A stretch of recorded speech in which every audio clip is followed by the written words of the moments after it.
Today's TrueFire artist spotlight is Ariel Posen. Although born in Winnipeg, Posen spent much of his childhood on the road, traveling from show to show with his musician parents. He began playing guitar at 9 years old, kicking off a career that eventually found him traveling the globe with his own gigs, including shows as a member of the Juno Award-winning roots rock band, The Bros. Today, we'd like to feature 3 free lessons from Ariel's courses: The Electric Storyteller, Triad Targets Rhythm, and The Slide Storyteller.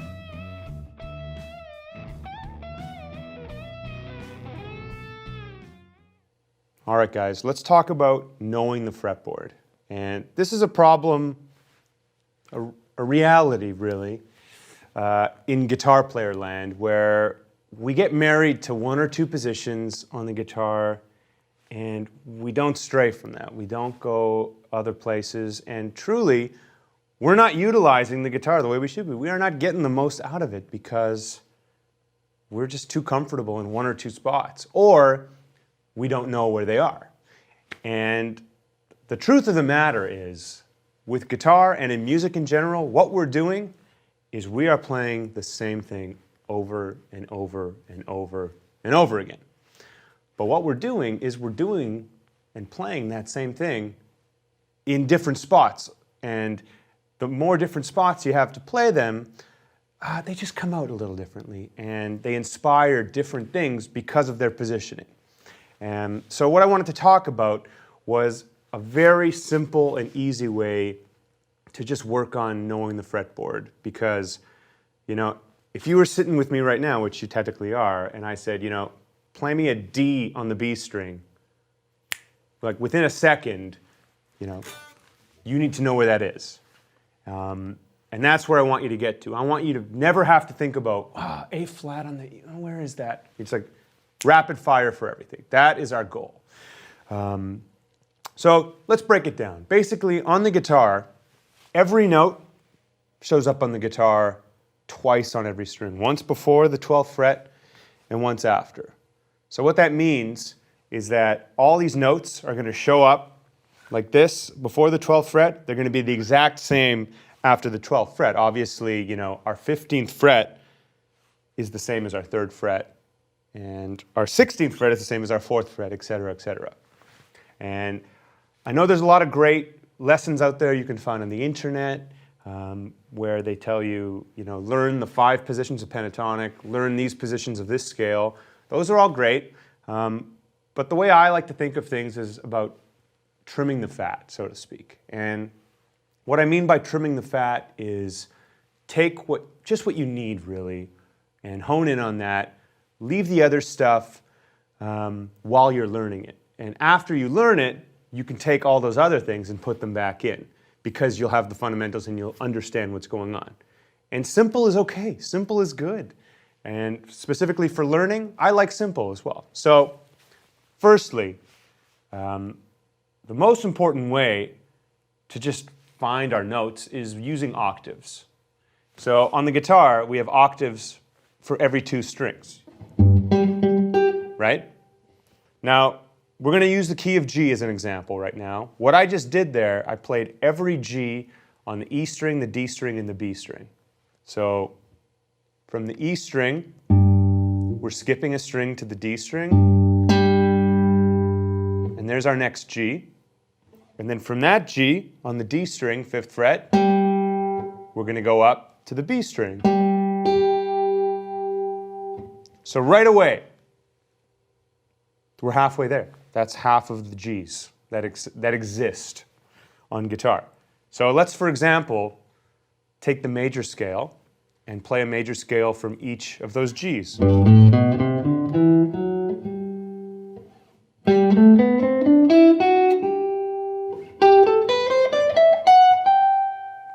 Obviously, we're going to run out of guitar when we're on the B string because we only have 1 string on top of that.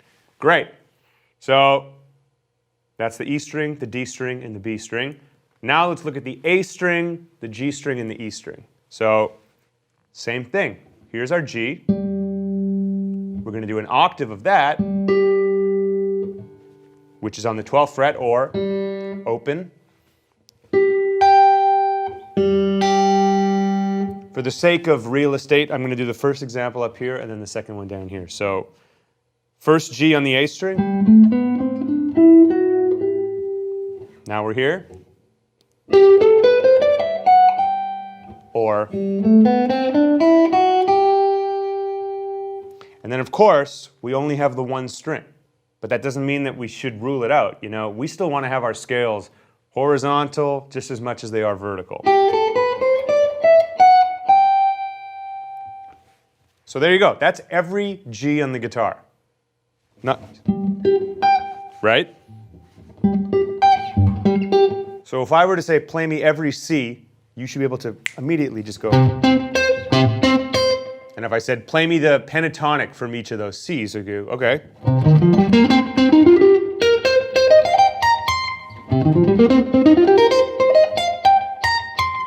Now, the most important thing too when you're practicing this, practice everything slow. And just focus on the notes, you know, focus on the relationship of the notes. So if you're playing a pentatonic scale, 1, flat 3, 4, 5, flat 7, 1. Don't get married to note names, you know. If you think of everything intervallically, which means thinking of them in intervals, that is going to just help transpose everything immediately. Major scale, 1, 2, 3, 4, 5, 6, 7, right? For example, if you were going to do the Mixolydian mode, you're doing 1, 2, 3, 4, 5, 6, flat 7, 1. We're not going to get into modes, but that's just the way of thinking. So take that, use it in every key, every string, and as many scales as you can with the same position as we did. Just kind of a first position rundown vertically of each scale. I guarantee you it's going to start opening up the guitar. And if you're looking at your neck right now and there's a bunch of just gray spots, working on this is going to open that up and you're going to start seeing all your options and all the things you're hearing in your head, you're going to be able to start playing them in different spots and use the guitar the way that you properly want to. All right, for this track, we have an A and a B section. The feel of this song, again, the band is kind of leading the way. We are actually keeping it pretty open. We're going to just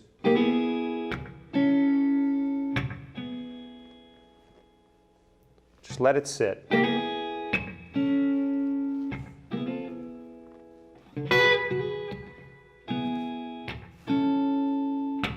Again, the more you get comfortable with it, you're welcome to do whatever you like and play it however you feel.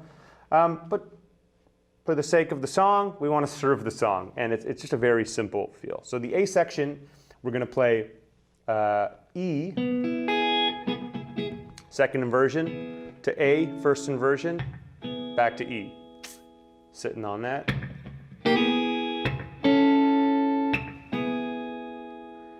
And then eventually, it's going to go A, first inversion. And then it's actually going to go to an A over B chord, but we're going to let the bass do that. So you're actually going to notice that you're going to play the same first inversion chord. And when the bass happens, it kind of gives you a completely different chord. But we're going to stay on that first inversion A, and then we're going to go E, second inversion, D, second inversion, D flat, second inversion, and then we're going to go, that's an F sharp minor, second inversion, and then back to that A over B chord, but we're just going to play A first inversion. I know that's a lot of information, but you have the tabs, you have the notation. If you feel uncomfortable at first, take it slow, memorize the chords, and just do it on your own time.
Okay, let's break it down, guys. So we kept it simple.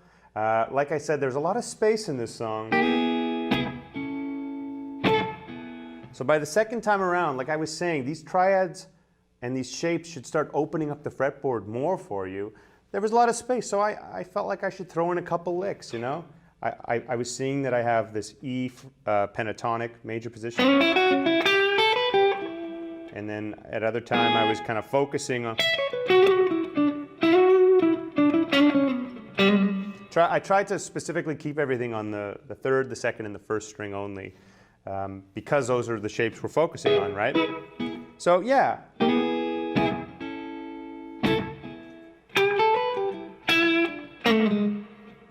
Very simple. B sections, I did no nonsense, kept it totally clean.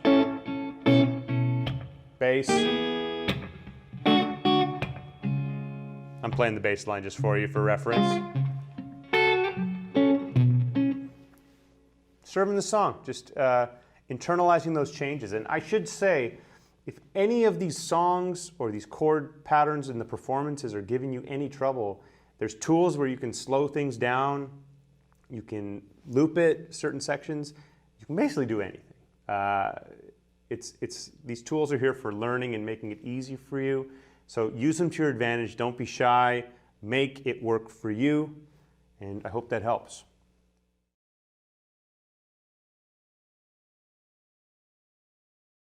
All right, before we jump in, I just want to touch on a few important things that we should talk about, because this is slide, and even if it's an advanced course and you are playing slide, maybe you've been doing it incorrectly for yourself. So let's just go over a couple basic things. First of all, you really need to find a slide that fits your finger well. Now, it doesn't have to be this slide, which is my signature model. It doesn't have to be that. I'm a pinky player, I always have been. So, you know, I like a slide to fit like a kind of like a glove. So it's like you don't even know it's there. And I went years and years, you know, going to the guitar store and buying the first slide I saw, which was 5 times the size of my pinky, and struggled heavily. And I didn't really know why I was struggling until I realized, it's literally too big. And it was kind of a revelation, and never looked back after that. So we all have different sizes, so go to a store. If you could try out as many as you can, whether you play on your ring finger, middle finger, pinky, just find the one that fits and suits you, because that's a journey in itself. Another thing I want to talk about is if you can devote a guitar to having slightly higher action, you know, maybe put 11s on it. 10s will do the trick, but I really encourage 11s. And just find a balance where it's high enough that you're comfortably playing slide, but low enough that you can still play with your fingers. That's the sweet spot. And again, I don't have a measurement for you, because for me, it changes on every guitar. I'm constantly tweaking it and finding that place where it's not written, it's not spoken even, it's just like, it's a feel thing. And when you feel it and it feels right, you just know. So do that. And when you're getting into it, like the real super important things about slide playing that I want to touch on quickly is intonation, of course, and vibrato. So like, we want to be playing in tune and have intonation regardless if we're playing without a slide or if we're playing with one. And you know, it's very easy to be out of tune when we're playing slide. And I want you to always be tuning with your ears and not your eyes, because what I'm about to show you quickly here can deceive us sometimes. So, you know, we normally play any note anywhere on a fret, and it really just maintains the same pitch. So if I play that same E with the slide in the middle of the fret, you can hear that it's quite flat. So the sweet spot for slide is actually right on the next fret, and you'll hear it. Check it out. It's right on the next fret, which is like counterintuitive to how we usually approach it. But you're not going to be playing in tune with your eyes. So like, don't just depend on finding these. In fact, like, that was all out of tune because I was trying to just line it up with the fret. If I don't even look,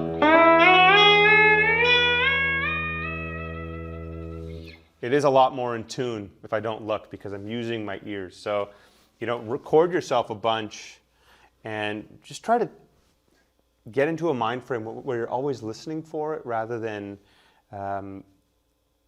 just trying to see it. And we're going to do some exercises and lessons in this course that'll give you some great tools to like strengthen your sense of intonation. So don't worry about that. The last thing I want to quickly touch on is your vibrato. So, slide is all about being lyrical and sounding almost like a singer, and singers use vibrato. And there's all these levels of vibrato. There's like no vibrato, medium, heavy vibrato. And as opposed to just like playing without a slide where we bend up and down, now with the slide it's horizontal.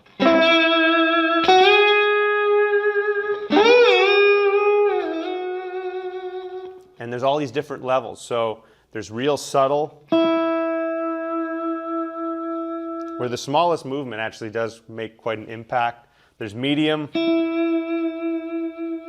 and there's heavy.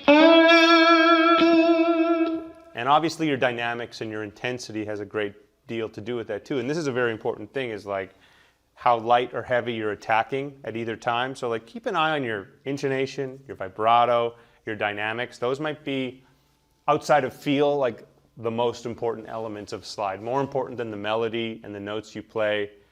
These are like the core elements. So I just wanted to get those out of the way before we get going. And if any of this seems a little daunting and you're not quite ready to move forward, I did another course where I dove deeper into all these subjects. It's called Jumpstart Slide Guitar. You can check that out.